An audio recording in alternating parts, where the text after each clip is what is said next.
নমস্কাৰ মৰমৰ ছাত্ৰ ছাত্ৰীসকল, আজি আমি প্ৰতি দেওবাৰৰ দৰে আজিৰ দেওবাৰেও আমি ছন্দৰ অন্য এটা ভাগ সম্পৰ্কে আলোচনা কৰিবলৈ লৈছোঁ। কুসুমমালা। কুসুমমালা ছন্দ 6 আখৰীয়া 4টি পৰ্ব থাকে।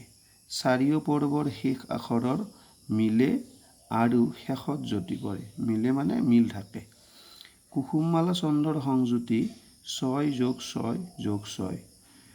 তোৰ মাৱ বুঢ়ী পৰমা সুন্দৰী বলন্ত মুৰাৰী নাহি কৰা চুৰি।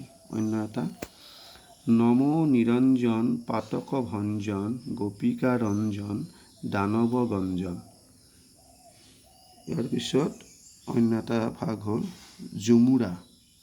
ঝুমুৰা ছন্দত এটা স্তৱকত 4টা চৰণ থাকে।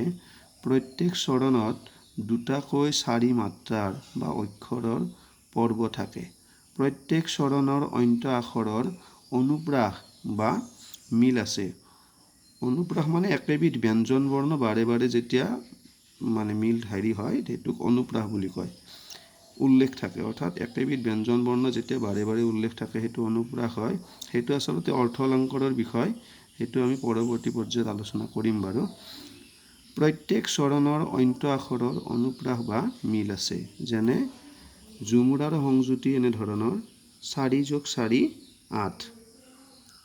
হেন শুনি জাম্পৱন্ত ধাইলা মহা বলৱন্ত নিচিনি স্বামীক পাছে ধৰিলন্ত যুদ্ধ কাছে।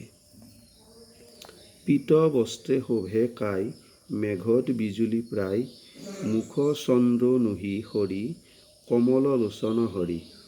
এইটো আছিল আমাৰ ঝুমুৰা ছন্দৰ উদাহৰণ। আজিলৈ আমি ইয়াতে এৰিছোঁ। পৰৱৰ্তী পৰ্যায়ত ছন্দৰ আৰু 2টামান ভিডিঅ' হ'লে ছন্দ আমাৰ শেষ হ'ব। ছাত্ৰ ছাত্ৰীসকল, তোমালোকে চেনেলটো চাই থাকিবা। প্ৰতি দেওবাৰে আমি ব্যাকৰণ সম্পৰ্কে আলোচনা কৰিম। ধন্যবাদ।